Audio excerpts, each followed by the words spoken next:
Welcome to another edition of Dumb Guys DIY. Now, we've got two skirting boards, baseboards in the US.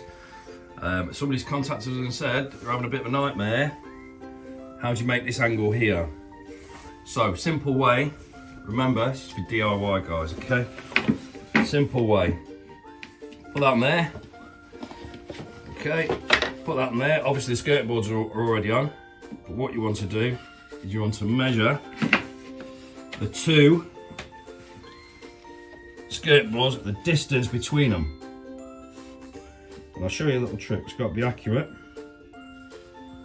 Okay, so if Michael just zooms in there, you've got to have that point there exactly as it is, okay? Bang on, all right? Then what we do, you get your tape measure. Could be a two-man job, but I'm going to struggle for you, don't worry. You measure from there to there, which is your opening, from point to point. Okay, 11 centimeters.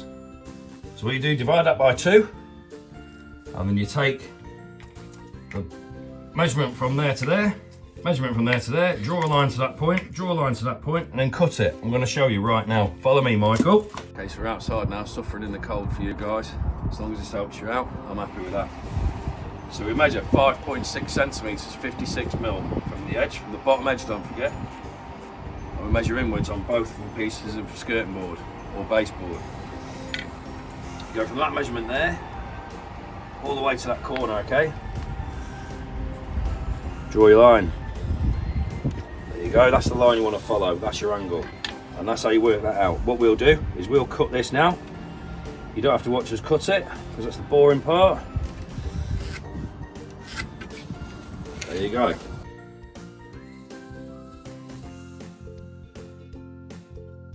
Okay, so put your skirting board against the wall. Okay, first piece, or baseboard, if you're in the US. Second piece, will this fit? Oof. Boom. There you go, bingo. Perfect joints every time. So just make sure that when you measure it in the first instance, make sure that the bottom corners align perfectly.